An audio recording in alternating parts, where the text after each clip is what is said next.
Welcome to the Clark Ford Instant Analysis. I am Chase Parham. Russell Johnson beside me today. Neil McCready taking a personal day for his daughter in Fayetteville. But Ole Miss 38-17 over Kent State this afternoon in a game that started at 11 a.m. but had 2 hours and 30-something minutes of rain delays. Was quite the or lightning delays, I guess I should say.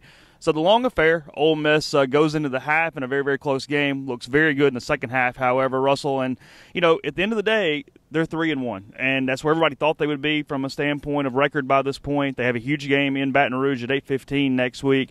But all the gnashing of teeth, and there are issues, don't get me wrong, but it is kind of funny how we get to this point, and they are exactly right on schedule, or the people that maybe thought they were going to lose to Tech, a game ahead of schedule, 1/3 of the way through the season.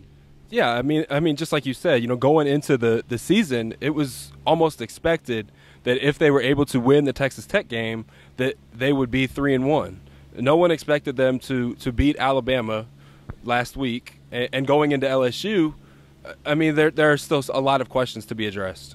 Yeah, you know, let's talk about the defense. That's what everybody's wanted to talk about the entire time. And in the first half, Woody Barrett misses 2 throws that would have been touchdowns. He did not play very well, and that harmed Kent State in a couple of his drives. However, in the second half, only 135 yards. The rushes per attempt were very good for Ole Miss defensively. I think there are some things to build on. Weston McGriff talked about it a little bit after the game, and yes, it was just Kent State, but it was just Southern Illinois 2 weeks ago too, and Ole Miss struggled there. They got Charles Wiley in. They got Markel Winters in. They attributed several sacks. They had 7 as a team. They were more athletic, and it wasn't by design. It was because Benito Jones and Josiah Coatney had some injury stuff going on. But Ole Miss may have found a little bit just to be a little more athletic, get a little more speed in that front four, because it was by far the most active they've been this season.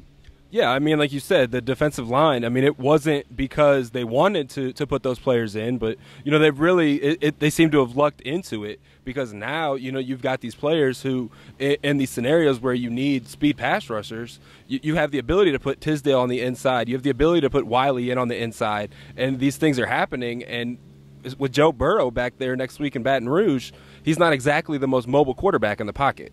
Yeah, Jordan Ta'amu throws for more than 400 yards today. They have a good running game with over 200 yards rushing. After that poor first half, they kind of put it together. They look like themselves in the second half. They'll take that, and I'll tell you, Phil Longo said it was just kind of what they were being given, but they used a lot more of kind of some screens, some wide receiver bubbles. They got their wide receivers the ball in space rather than just kind of relying on that deep ball like they had in past games and even there in the first half. So I know it is dependent on what they were given, but I do think Ole Miss may have found something there offensively just from the standpoint of being able to use the offense, to use the A.J. Brown and the DK Metcalf in space, something that's going to help there. And then kind of as we wrap up, you talked to Weston McGriff. What was sort of his main couple takeaways from this game? I mean, he was talking about the significant improvement that he saw in, you know, being able to trust the players that he has, you know, on the field, and growing with that. He also talked a little bit about, you know, a little bit of the hesitation of trusting so many freshmen to be on the field as early as they are.